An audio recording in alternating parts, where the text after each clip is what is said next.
Well, we decided that there was a big new medium out there which involved CD-ROM. And this big new medium, CD-ROM, needed a definitive product. And the Seventh Guest seemed to fit into that. Needed something with power and passion and drama and story and animation and graphics and multimedia and sound overlays, and we were the people to do that. We were chosen by God.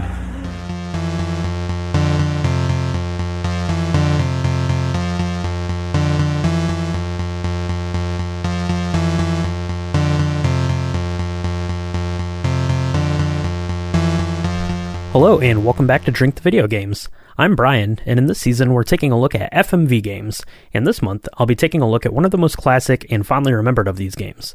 Today's game was not only an important game in terms of the sales it would amass, but really helping to solidify the PC gaming standards of the early 1990s, using pre-rendered environments to create atmosphere and FMV to weave its story. Today we are talking about The Seventh Guest. And there was this one last vision, the last dream of a great house, a mansion the wealthy toy maker was to build. A strange house, a house that scared people.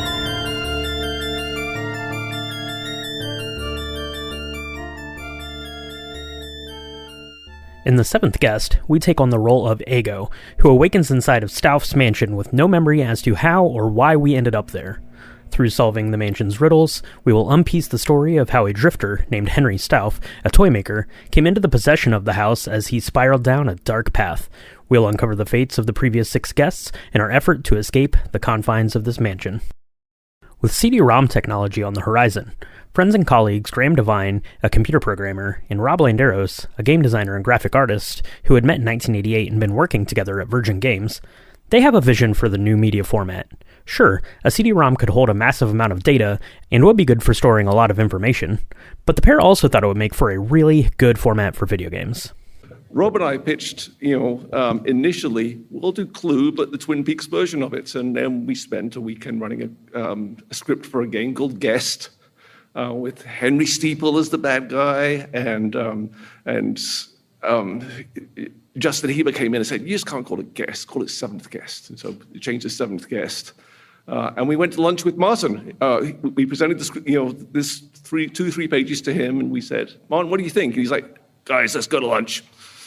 So we went to this vegan restaurant, and he's like, we're going to make this game, but we're going to lay you off first. Virgin's future is, I'm going to stop doing his voice because it's, Virgin's future, he explained, was in ROM. ROM was for the Nintendo NES and for the Sega Genesis. That was the future of gaming. The future of gaming was certainly not CD-ROM, and he made that very clear. He's like, the future of gaming is NES and the Sega Genesis. What you're doing, we'll do it because it's going to be something that gets us press, and it's going to get us, to show that we can make something incredible. But you have to go make it on your own, and we'll give you a contract. But I'm going to fire you before you do it. The pair would come up with the idea for their new CD-ROM-based game, a kind of mashup between the board game Clue, which was conveniently licensed to Virgin Games, and David Lynch's Twin Peaks, a sort of horror thing, and go on to try to sell the idea to the higher-ups at Virgin Games. So in 1990, the pitch for the game found its way onto Martin Alper, the head of Virgin Games' desk, and the pair were promptly fired. Well, they did get lunch first, but nonetheless fired. Now, according to a 1999 GameSpot article, it was less a firing and more of, if you love something, let it go sort of scenario. Martin Alper liked the idea, but it was going to be expensive, in a new untested media format, and horror? If this goes bad, it could tarnish Virgin Games' good name. Plus, it might make the other game developers, designers, and artists jealous, so Graham and Rob were given the money and the freedom to found their own game studio and make their game. There were caveats, though. Virgin wanted a floppy disk version of the game that they would never get, and the new company's office had to be within 100 miles of Irvine, California, where Virgin was headquartered. So, on February 1st, 1991, in Jacksonville, Oregon, Trilobite Games opens its doors and begins to work on The Seventh Guest. We had no money, as I mentioned, and we suddenly had to render all these animations and rooms. So we had to render, going up the stairs, going to the dining room, the cakes and everything. So we needed the render farm. So 3D Studio could output this things called FLC, but there was nothing to play it back. There was no Autodesk animator at the time. And so I reverse engineered it. This format, I sat with a hex dump and reverse engineered. This is where the size is. This is what the run length encoding is, and this is how it all works. And we launched this shareware called Play for $20. That actually floated our office rent for many, many months. People sending in the $20 for the rent, and then Gary Yost from a company called Autodesk called up and said, "Hey, we're about to launch our player for FLC files, and it's 2 megabytes long, and yours is 19 kilobytes. Can we use yours because it means a floppy disk, which is 1.4 megabytes, can have an animation on it and a play executable?" And I'm like, "Yeah." He's like, "Well, how much money do you want?" I'm like, "No money, just however many licenses to 3D Studio we need to make this game." And he's like, "Done deal." And so we solved our technical problem of being able to make the game by having this shareware piece that paid for those licenses. With the new studios secured, it's time to figure out how to make the game. They were waiting in uncharted territory after all. I mean, there had been CD-ROM games already, but there hadn't been anything that would incorporate all the elements Graham and Rob wanted in their game. Full motion video, fully 3D environments, a soundtrack, a story. It was not only meant to highlight their ambition as video game makers, but to illustrate the real potential of the CD-ROM format.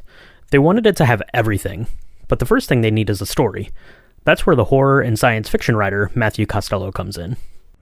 The whole horror genre really appealed to us, doing an interactive version of Clue combined with David Lynch-like effects.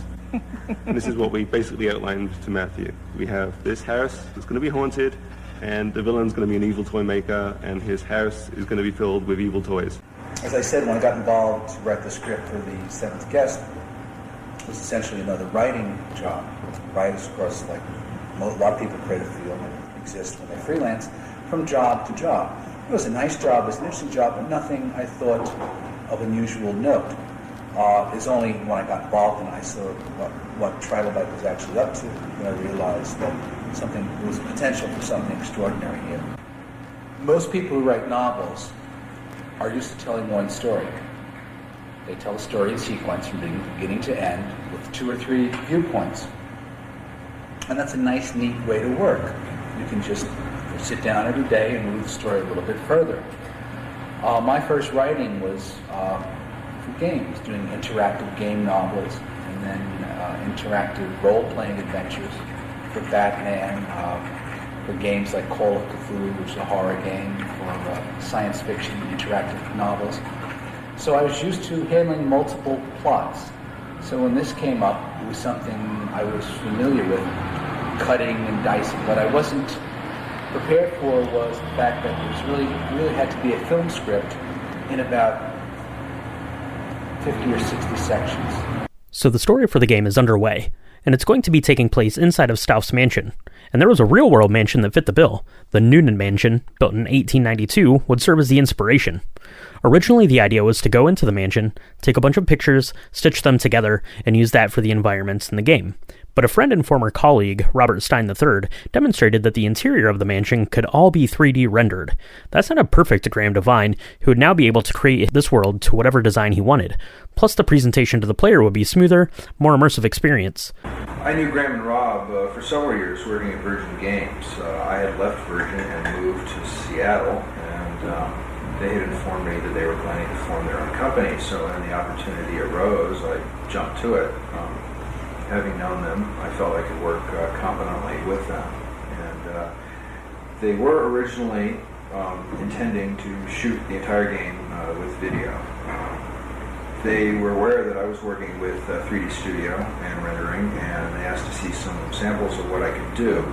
And I produced one room, a room that was never used in the game. And it was satisfactory enough to convince us that we could get by quite well using the 3D program for the entire house while still using video for the actors. So the gameplay itself would be 3D rendered, but for the story to come to life, we need to hire actors. We should talk about Deborah Ritz-Mason.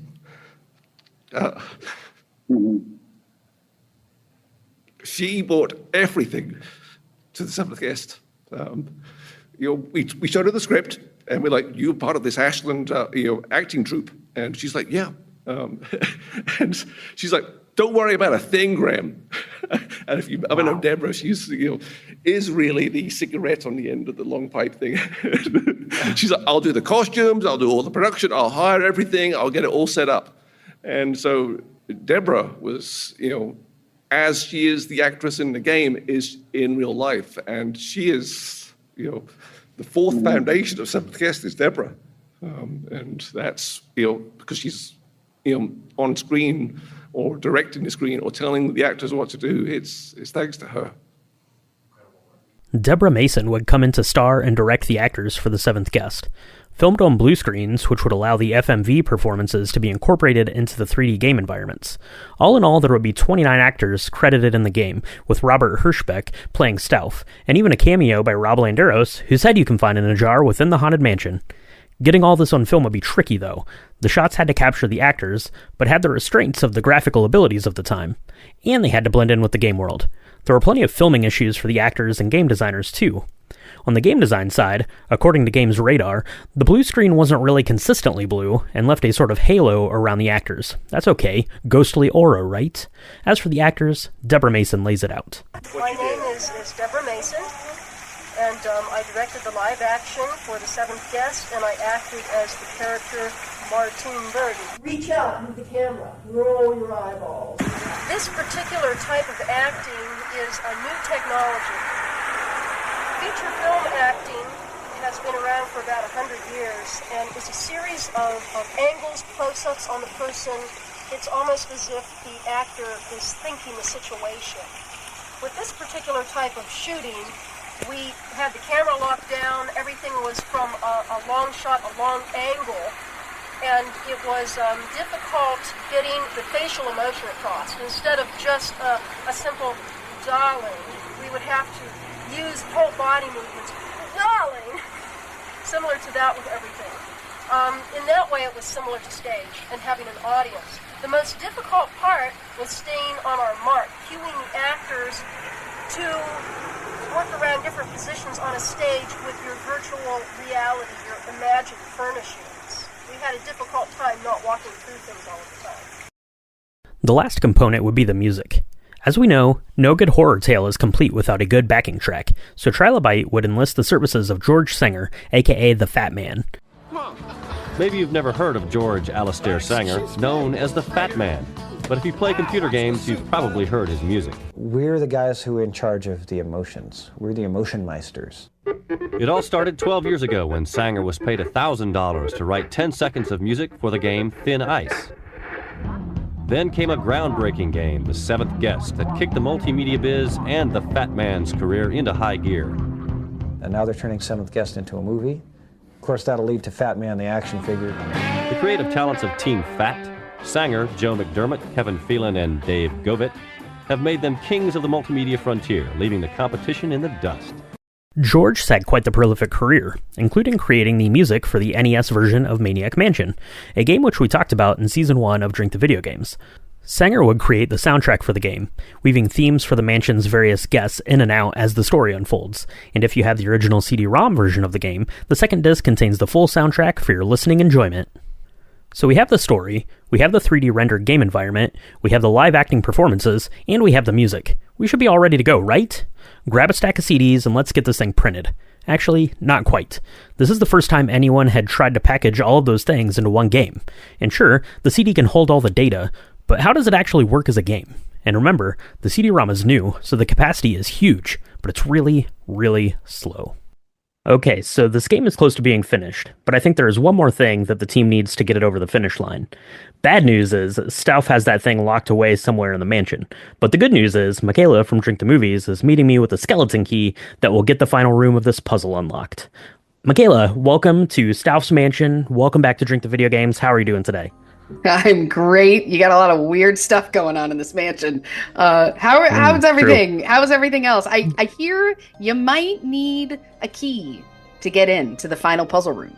That's right, absolutely, yeah. So the Seventh Guest is the game we were talking about today, and this house is full of mystery. It's full of haunted things, and it's full of locked doors that you need to figure out how to get open to, go around and solve the puzzles, and eventually you make it all the way through there to see the end, the fate of Stauf himself. So, Michaela, the Seventh Guest. Have you ever heard of this one?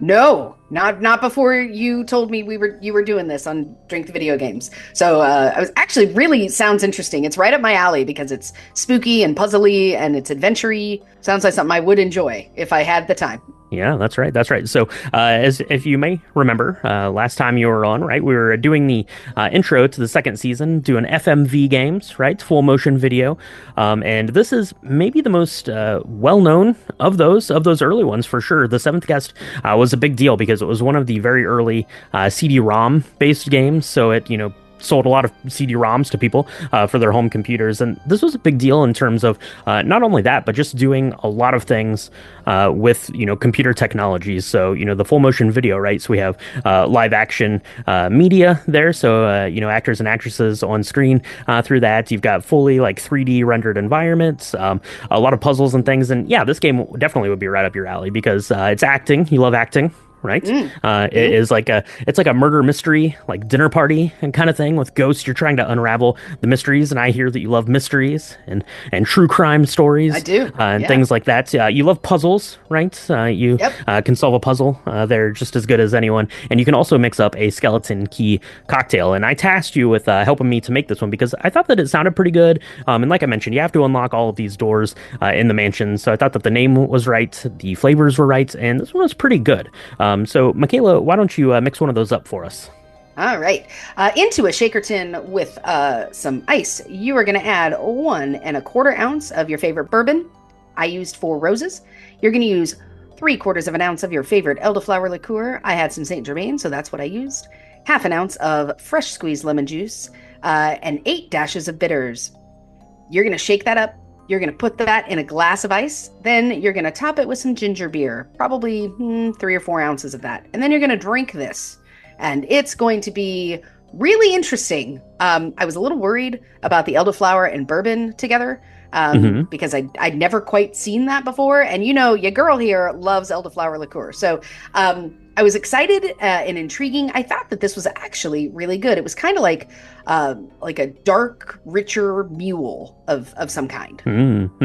Yeah, absolutely. I was very interested in this because, like you, I was interested in how that elderflower and the bourbon were going to play together. But the skeleton key is the perfect name for this cocktail because, as everyone knows out there, a skeleton key can open any door, right? And this cocktail has any kind of flavor that you want to search out of it. So obviously you've got like your bourbon mule kind of thing right there with the bourbon and the ginger beer, but you also have like this whiskey sour kind of thing going on with the bourbon and the lemon there. You have like a stiffer bourbon drink. You've got that bitter like backbone from those 8 dashes of bitters. Then you also have this weird kind of florally thing, which was really pleasant, kind of, layered in on top of all of those other things that you were looking for. So Michaela, what did you think about this one? I really liked it. I found it surprising because of all the things that you just mentioned, right? It's got a little something for everybody. I am normally not a big mule person because it's too gingery. And depending on the ginger beer you used, I used a real ginger beer with real ginger rather than like a ginger ale, which is going to be much sweeter.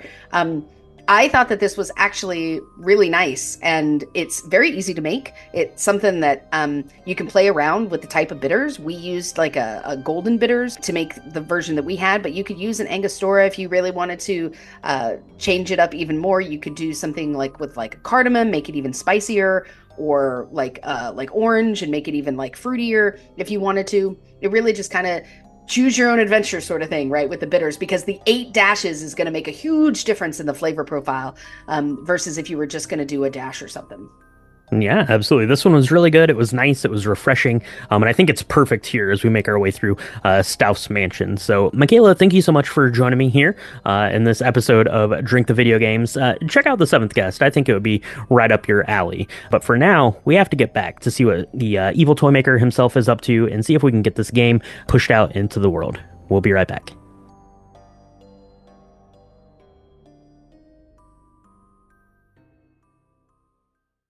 The 4-person Trilobite team, the office administrator Diane Moses, Devine and Landeros, plus Robert Stein III, who had officially been hired on, worked throughout 1991 trying to assemble the game, coming up with puzzles, and creating a new game engine called Groovy.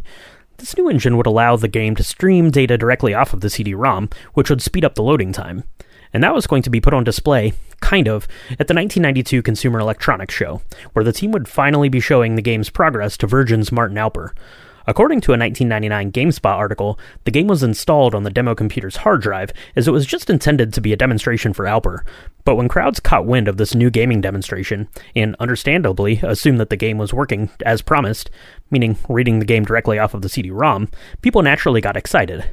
Now, the truth did eventually come to light, which left some consumers and journalists skeptical that Trilobyte was ever going to be able to do the things they were claiming, but that just meant the team needed to buckle down and would spend the next year working on the game to prove to everyone, and mostly themselves, that they could actually do it. Well, for the seventh guest, really, I think it's all hinged on compression technology. We take full motion digital video and a relatively high-res screen, 640 by 320, and we compress it. And if you look at the originals, the original screens that we start with, they're 600K per frame, and we bring that down to less than 30K per frame, so you can have full motion video streaming off of a relatively slow CD-ROM drive. When we started this project, there wasn't any full motion video, there wasn't digital movies that were playing on computers anywhere. We were really pioneering into that area with handling audio, handling video, handling all of that. There's no tools that could handle a high-resolution screen. There's a number of animators out there that were low-res, but all of our images were in high-res. So a lot of the tools that we use here are completely proprietary. A year's worth of sleepless nights later, and the game now with the Groovy engine fully fleshed out, the team packs their bags and heads back to Chicago for the 1993 CES. Only this time, there will be a full-blown demo.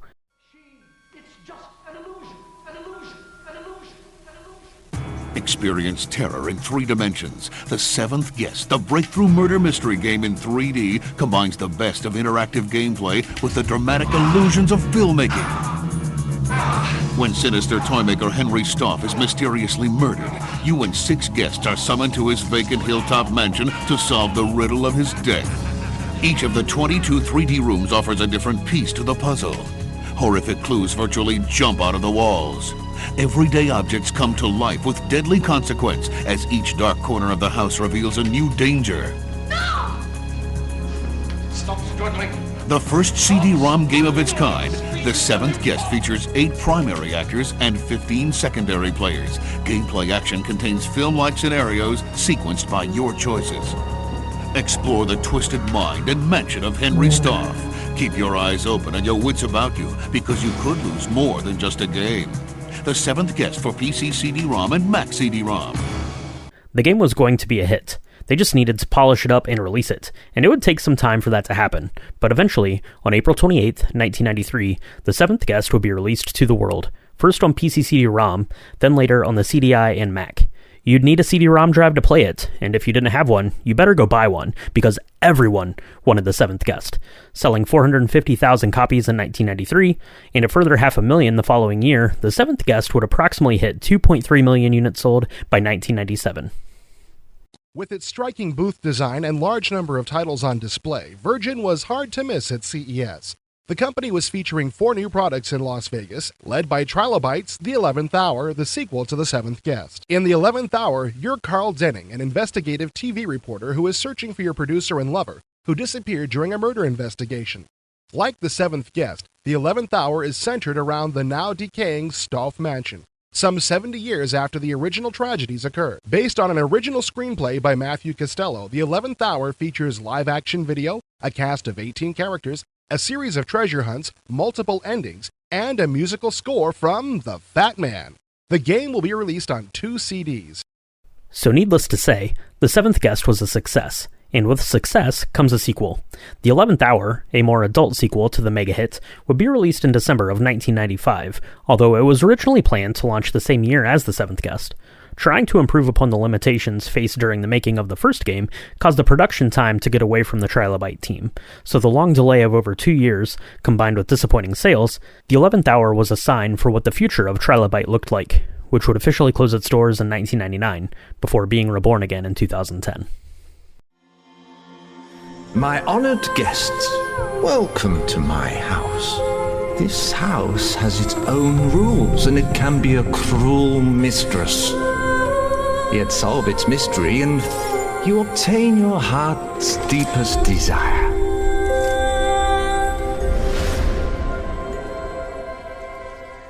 Stauf knows too much, but how? Might be in danger. Oh, pish posh. If you've read anything about Mr. Stauf's dolls. Tell me you don't believe in that gossip. There's no danger. This is just a harmless little party. Even if the house was haunted, I can fend for myself. It may be a gang, but only Stauf knows the rules.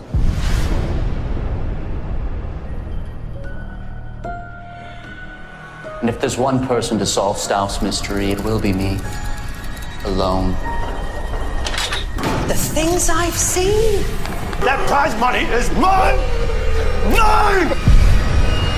Winner takes all.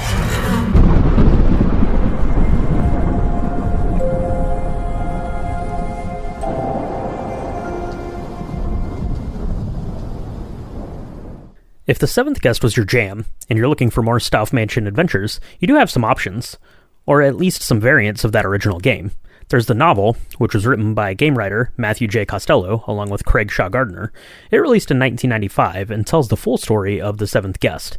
Plus there was Uncle Henry's Playhouse, a compilation of The Seventh Guest and 11th Hour puzzles released in 1996. The mobile game, The Seventh Guest Infection, which was a version of a puzzle from the original game, that released in 2011, although unavailable in the Apple App Store at the time of this recording. A Seventh Guest board game, designed by Rob Landeros, released in 2017, and The 13th Doll, a Kickstarted fan game developed by Attic Door Productions, released in 2019. Plus there was a 25th anniversary edition of the game in 2019, a console edition for the Nintendo Switch and PlayStations 4 and 5 in 2023 and 2024, and even a VR version of the game, which released in 2023. So what have we learned? The Seventh Guest was, without a doubt, a huge deal, becoming one of the highest-selling video games of all time and literally changing the landscape of what home computing and video game technology would look like for a decade.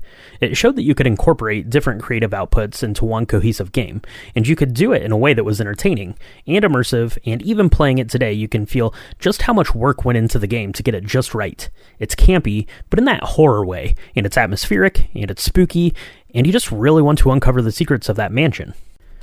I remember playing this game back in my childhood with my friend who owned a copy of it. Countless sleepovers were spent trying to work out Stauf's puzzles, being creeped out by what would reveal itself next.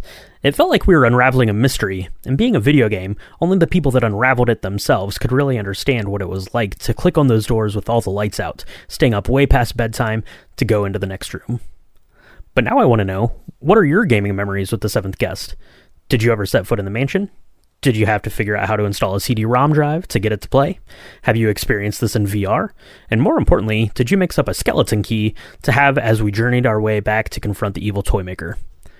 Let me know down in the comments or on social media to @DrinkTheVideoGames on Instagram, Threads, and Blue Sky. And make sure if you're listening on Apple Podcasts or Spotify, you drop a review. That helps get Drink the Video Games out to more people. And check out the YouTube channel for the full video version of the podcast, plus the upcoming playthrough of The Seventh Guest. But for now, that wraps it up for this iconic 1990s FMV game, The Seventh Guest. But don't worry, I'll be back next month with another cocktail and another FMV game. Cheers.